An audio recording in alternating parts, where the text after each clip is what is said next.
최근 전 세계의 관심은 과연 자국이 코로나 백신을 빠르게 확보하고 맞을 수 있는가에 쏠려 있습니다. 그런데 이 와중에 일본에서는 전 세계 백신 회사들이 밝힌 백신 공급 조건에 크게 놀라고 있다고 합니다. 게다가 여기에 그치지 않고 일본 정부에서 대책으로 내놓은 관련 정책에 그야말로 정신이 혼미해질 정도라는데요. 스가네각이 내놓은 파격적인 정책은 다음에서 언급될 백신 회사들이 제시한 공급 조건보다 오히려 더 충격적이며 일본 국민들이 그야말로 아비규환 상황이 오는 게 아니냐며 걱정하는 것입니다. 전 세계 백신 회사의 제안과 스가네각의 발표가 왜 충격을 안겨주었는지 살펴보도록 하겠습니다. 우선 세계적인 백신 회사들은 자신들의 백신 공급 시에 각 국가와 계약을 하는 조건을 제시한 것으로 나왔습니다. 그런데 이들은 한 가지 면책 조건을 요구한 것입니다. 만약 백신의 부작용이 발생할 경우에 이를 면책해달라는 것으로 백신을 빠른 속도로 개발해서 내놓았으니 충분한 시간이 없으며 발견 못한 부작용은 백신 회사들 책임이 아니란 것이죠. 그런데 일본 정부는 상상을 초월한 정책을 내놓습니다. 일본 사람들은 스가네각의 파격적인 백신 공급 정책이 윤곽을 드러냈다고 이야기하면서도 충격을 받았다는데요. 네티즌들은 일본 정부의 백신 정책을 더블 플레이라며 모든 그림을 이제야 이해할 수 있다고 혀를 차고 있습니다. 한 네티즌은 스가의 쓰나미 폭탄 정책이라면서 이 모든 것이 다 의도된 바가 있다고 말하기도 했습니다. 바로 전국민 백신 무료 접종과 동시에 부작용이 생기면 정부에서 배상을 해주는 법안을 통과시킨 것입니다. 언뜻 보면 굉장히 좋은 정책 같습니다. 국민의 건강을 생각하고 백신에 대한 부작용이 생기면 정부가 알아서 치료해주고 배상까지 해준다고 하니 믿음직하기까지 한데요. 그런데 네티즌들은 이런 법안 통과를 질색하고 있다고 합니다. 일부 일본 네티즌들은 무료 백신을 맞을 수 없으며 그러한 정책은 폐기되어야 한다고 맞섭니다. 한편으로 보면 일본 국민들이 너무한 게 아닌가 하는 의견도 나오는데요. 현재 일본만 그런 것이 아니고 유럽은 물론 미국까지 모든 나라에서 백신 접종을 하기로 진행한 상황이고 찬밥 더운밥 가릴 처지가 아닙니다. 그런데 일본 국민들은 일본 정부가 부작용까지 책임져 준다는데 왜 그런 반응이 나오냐는 것이죠. 이에 대해서 일본에서는 오히려 정부가 백신 부작용을 책임진다는 법안을 통과한 것이 문제라고 입을 모읍니다. 그리고 제시되는 것은 2019년에 도쿄전력과 관련된 일본 정부와 법원이 국민에게 보인 케이스를 꼽고 있습니다. 일본 정부는 후쿠시마 관련된 피해와 관련해서 반드시 피해자들을 책임지겠다는 말을 했습니다. 도쿄전력 관계자들은 나와서 머리 숙여 사과하기도 했죠. 그런데 막상 일본 정부는 이를 외면했고 이 책임을 도쿄전력이 전면에 나서서 대응하기 시작한 것입니다. 그러나 도쿄전력 역시 후쿠시마 원전 폭발로 인한 피해자들을 철저하게 외면했고 책임을 회피했습니다. 그리고 2019년에 대법원은 해당 소송 판결에서 도쿄전력의 관계자들을 전원 무죄로 선고한 것입니다. 이 사건은 후쿠시마 현에 거주하는 국민은 물론이고 대다수의 일본인들에게 적지 않은 충격을 줬습니다. 결국 아무도 책임지지 않는다라는 인식이 이제 정부에게도 강하게 인상지워진 것입니다. 따라서 많은 이들은 이번 백신을 전 국민에게 접종시키고 부작용까지 정부가 책임져준다는 말을 믿지 않습니다. 만약 부작용이 나온다고 하더라도 정부와 유착이 심한 대법원에서 부작용이라고 규명이 어렵다고 판결을 내버리면 사실상 정부에서 아무 책임을 지지 않을 것이기 때문이죠. 따라서 일본 국회의 백신 부작용 정부 무한책임 법안이 신속하게 통과되었다고 하더라도 이를 그대로 믿기가 매우 어렵게 돼버린 현실이 기다리고 있는 것입니다. 급기야 일각에서는 백신 가미카제라는 말까지 등장하며 백신이 있으면 무턱대고 거대한 위험에 뛰어들자라는 말인가 라며 백신은 아직 제대로 검증된 것도 없는데 이것을 온 국민에게 무료로 맞춘다는 생각 자체가 위험하며 코로나라는 엄청난 위험을 무릅쓰고 고스트 트래블이나 올림픽을 강행해서 경제를 살린다는 명목하에 국민이 모두 백신을 접종해 경제활동이나 올림픽 응원에 나서야 하는 국면 자체가 말이 되냐는 것입니다. 일종의 백신 동원령이라는 말도 나옵니다. 이는 과거 2차 대전 때 각종 무기 생산을 위해 국민들이 동원된 상황을 비유하는데요. 이번에는 일본에서 올림픽이나 각종 경제 복구를 위해서 백신을 모두 강제로 맞아야만 하냐는 뜻이기도 합니다. 관계자들은 현재 백신이 안고 있는 숙제는 과연 얼마나 많은 사람들이 순순히 백신을 맞을 것인가 하는 문제인데 안 그래도 미국에서는 설문조사 시 49%의 국민들이 백신 접종을 거부한 상황이기도 한데 과연 여러가지 신뢰를 얻지 못한 일본 정부가 제시한 백신을 일본 국민들이 순순히 접종하려고 할지 모르겠다는 의견을 냅니다. 두 번째로 제기되는 의심은 스가의 큰 그림이 기저에 깔려있는 것이 분명하다는 것입니다. 이렇게 법안을 통과시킨 것은 단순 타이틀에 불과하며 현재 진행 중인 각종 정책을 정당화시키려는 일종의 술수에 지나지 않는다는 것입니다. 그것은 스가네각이 어떤 일을 벌이고 있는지 하나하나 체크해보면 되는데요. 지금 현재 일본은 최악의 코로나 확산 국면으로 상황이 악화 일로를 걷고 있습니다. 그런데 법안이 통과되기 바로 이전에 스가 내각은 뜻밖의 한 가지 정책을 슬쩍 발표하는 모습을 보였습니다. 스가 요시히데 일본 총리는 여행 장려 정책인 고우트 트래블의 실시 기간을 연장할 뜻을 표명한 것이죠. 그는 이날 열린 관광전략 실행 추진회의에서 지방경제에 없어서는 안 될 관광업을 지지할 필요가 있다며 고우트 트래블 사업을 연장해 감염 상황이나 여행 수요 회복 상황을 고려하면서 운영하겠다고 말했습니다. 현재 일본의 의사협회는 이번 주가 사실상 의료 붕괴가 이루어지지 않을 수 있는 마지막으로 보고 고우트 트래블은 물론 모든 일본 여행 외식 정책을 멈추고 봉쇄를 실시해달라며 절규에 가까운 성명을 낸 바 있습니다. PCR 검사도 제대로 해주지 않고 무증상자는 집에서 며칠 쉬면서 타이레놀이나 먹으라고 하는 상황임에도 불구하고 오히려 고우트 트래블을 연장하는 것에 놀란 것이죠. 그런데 일본 국민들은 그 다음날 바로 그에 대한 답을 알게 됐습니다. 스가 내각이 백신에 모든 것을 걸었다는 것을 백신 법안 통과가 된 직후에 눈치채게 된 것입니다.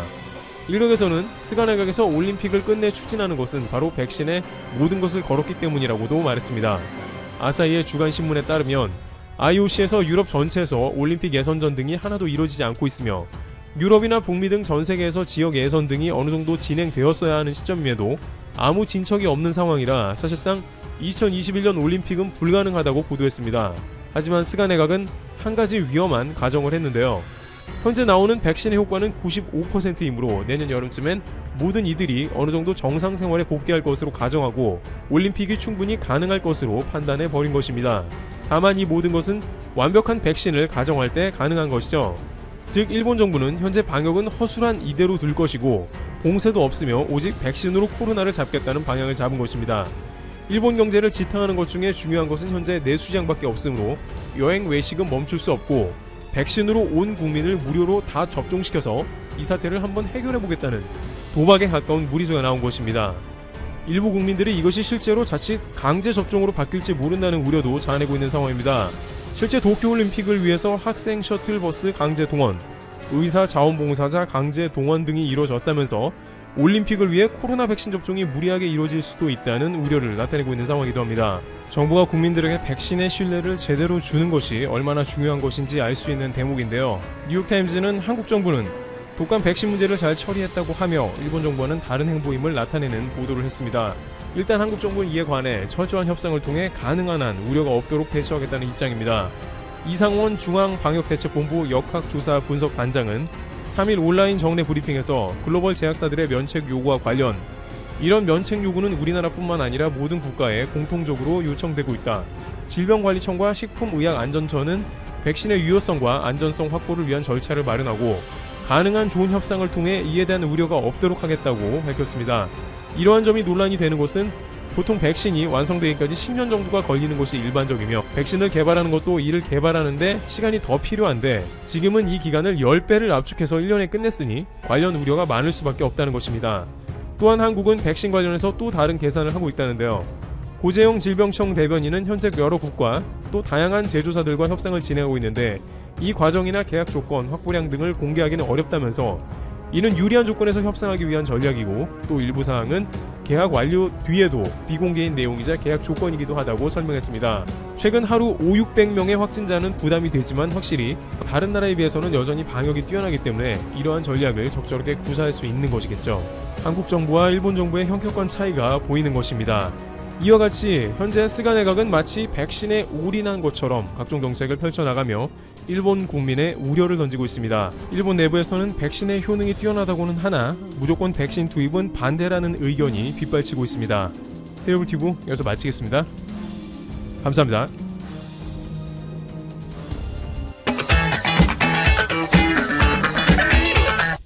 기고자는 지난해 7월 불매운동 초기 당시 한국에서 불매운동은 오래가지 못할 것이라는 엉뚱한 주장으로 역풍을 맞은 유니클로의 점포 개점과 토요타 자동차의 고급 브랜드인 렉서스 등의 판매량이 늘었다는 근거로 이같이 주장했다. 이러한 주장이 사실과 다른 건 아니지만 불매운동 전과 비교하면 매체가 주장한 회복과는 거리가 멀다. 을에 한국이 절대적 열세를 보이는 콘솔 게임기와 게임 소프트 등을 거론했다면 이 같은 주장에 일부 설득력이 있어 보인다. 앞서 도쿄신문은 수출 규제로 정작 피해 입은 건 일본 기업이라며 공급 불확실성이 높아져 한국 경제가 큰 타격을 입는다는 우려도 있었지만 업계 세계 최대인 삼성전자를 비롯해 반도체 생산에 지장은 발생하지 않았다고 지적했다. 지난 14일 일본 주간지 뉴스7 포스트에는 유니클로가 발표한 3분기 결산 요약 보고서와 한국 수입자동차 협회가 7일 발표한 수입차 판매 통계를 근거로 한국에서 일본 불매 운동의 변화에 조짐이 보인다는 주장이 게재됐다. 매체는 유니클로의 한국 등 아시아 오세아니아 지역 내 판매 수익이 크게 감소해 영업이익이 감소했다면서도 올해 4월부터 총 4개 점포를 신규 출점해 회복 조짐을 간파할 수 있다고 주장했다. 영업이익은 줄었는데 신규 점포 4곳이 새로 출점했으니 회복의 조짐이 보인다는 건데 한국 유니클로는 불매운동의 직격탄을 맞고 서울 강남점 등 20여 곳의 매장을 폐점했다. 또 2018년 국내 시장에 진출한 자매 브랜드 지유 판매도 중단된 상태다. 15일 유니클로를 운영하는 일본 기업 패스트리테일링이 발표한 2020년 회계연도 연결 재무제표 중 해외 사업 부문의 매출은 8,439억 엔으로 17.7% 줄고 영업이익이 500여 엔으로 63.8% 감소했다. 패스트리테일링은 코로나19의 영향으로 임시 휴업과 외출 자제의 움직임이 확산하면서 매출과 이익이 크게 줄었고 한국과 미국을 중심으로 158억 원의 손실을 기록했다고 밝혔다. 국가별 실적은 밝히지 않았지만 국내 20여 곳의 매장이 판매 부진 등으로 폐점한 것을 고려해보면 한국에서 큰 적자를 면치 못한 것으로 보인다. 국내 다수 언론은 수백억 대 적자를 예상했다. 그럼 매체가 주장한 일본 완성차 판매는 어떨까? 지난 7일 한국 수입자동차협회가 발표한 수입차 판매 통계에 따르면 지난달 일본 자동차 5개 업체의 자동차 신규 등록 대수는 1,458대로 전년보다 32.2% 늘었고 전월과 비교해 3.2% 증가했다. 이 가운데 렉서스와 도요타, 혼다의 증가세가 두드러졌다. 매체가 엉뚱한 주장을 한 건 아니지만 불매운동 이전 수준을 회복하려면 아직 멀었다는 게 업계 중론이다. 지난해 9월 일본차 판매량은 총 1,103대로 2009년 8월 이후 최저치를 기록했다. 불매운동 직전인 지난해 5월 일본차 5개사 브랜드의 판매량이 4,415대였던 점을 보면 일본차 판매가 여전히 부진하다는 걸 알 수 있다. 특히 닛산 자동차의 경우 불매운동의 철퇴를 맞고 한국 시장에서 철수했다. 일본 완성차 판매 증가는 업계의 공격적인 마케팅에 힘입어 일부 회복세를 보였는데 신차 교환 프로그램을 시작으로 5일 평생 무료 교환, 수백만 원에 이르는 대대적인 할인 공세 등이 일부 소비자들의 지갑을 열었다. 이 밖에도 SK머티리얼즈가 순도 99.999%의 초고순도 불화수소가스 양산을 시작하는 등 반도체 소재의 국산화가 이루어졌다. 이와 관련 도쿄신문은 한국 기업들이 수출 규제 강화에 대응해 부품, 소재 등의 일본 의존도를 줄이고 주요 상품목은 물론 그 밖의 다른 소재까지 일본 외 다른 국가로부터 공급받는 사례가 나오는 등 수출 규제가 역으로 일본 기업에 악영향을 미치고 있다고 지적했다. 또 편의점에서 날개 돋친 듯 팔려나간 일본 맥주는 일부를 제외하곤 대부분 자취를 감춘 상태다. 국내 편의점 업계 관계자는 재고 소진 후 대부분 매장에서 일본 맥주를 진열하지 않는다며 다른 편의점이나 동네 슈퍼 등도 비슷한 상황인 거로 안다고 말했다. 특히 일본과 가장 가까운 도시인 부산에서 지난 1년간 일본행 하늘길과 뱃길 이용객은 2018에서 2019년 같은 기간 대비 무려 74%나 줄어든 것으로 나타났고 항공편 이용 역시 감소했다.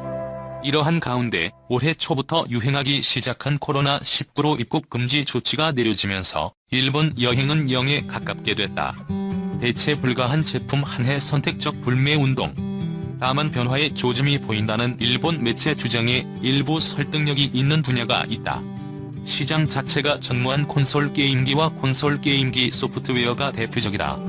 일본 게임기, 소프트웨어 개발 기업인 닌텐도의 경우 올해 상반기 발매한 모여봐요, 동물의 숲 게임 소프트가 일본 국내는 물론 한국 등 해외에서도 큰 인기를 끌며 매진 사태가 벌어졌다. 발매 초기인 지난 4월 23일 서울 구로구 구로동 신도림 테크노마트 앞에는 게임기와 게임 추첨식 구매 의무에 수많은 시민이 몰려들었다. 또 온라인 거래도 활발해 중고거래 사이트 등에는 웃돈을 얹어 기기를 구매하는 이들도 나타났다. 금액은 차이가 있지만 정상가보다 최대 20만원 정도 더 비싸게 팔려나갔다. 그런가 하면 다음 달 출시를 앞둔 일본 소니사의 게임기 플레이스테이션 5의 경우 일부 판매처의 3차 구매 예약이 마감됐을 정도로 인기를 누리고 있다. 한국은 PC와 스마트폰 게임 보급 및 이용은 활발한 반면 콘솔 게임 시장은 사실상 없다시피 해 대체가 불가능하다. 이에 일본산 게임기와 게임을 구매할 수밖에 없는 상황이다. 지난해 7월 한국에서 일본 불매운동 바람이 불 당시 일본 재계와 정치권 일부 극우 언론 및 우파들은 냄비근성을 운운하며 얼마 가지 못해 백기를 들 것이라고 조롱했다. 하지만 불매운동 1년이 지난 지금 국내 매장 철수를 비롯해 대규모 적자, 판매 중단 사태가 1년 넘게 이어지고 있다. 그들은 한국의 불매운동 실패를 바란 듯 보이지만 그들의 바람은 이루어지지 않았다. 유니클로 모기업 17년 만에 매출, 순익 동반, 한국서 적자. 패션 브랜드 유니클로 사업을 하는 일본 기업 패스트 리테일링은 신종 코로나 바이러스 감염증 확산과 한국 내 불매운동 등의 영향으로 최근 1년 실적이 급격히 악화한 것으로 16일 파악됐다. 패스트 리테일링이 공개한 실적 자료를 보면 2019 회계연도 연결 재무제표 기준 순이익이 전년도보다 44.4% 감소한 903억 원이었다. 매출액은 12.3% 줄어든 2조 88억 원이었다. 연간 실적으로 매출액과 순이익이 모두 줄어든 것은 17년 만이라고 일본 언론들은 전했다. 패스트 리테일링은 코로나19의 영향으로 매출과 이익이 대폭 줄었으며 유니클로 사업의 경우 한국에서 영업 손실을 냈다고 설명했다. 일제강점기 징용 판결에 대한 사실상의 보복 조치로 일본이 한국에 대한 수출 규제를 강화한 것에 반발해 한국에서 확산한 일본 제품 불매 운동도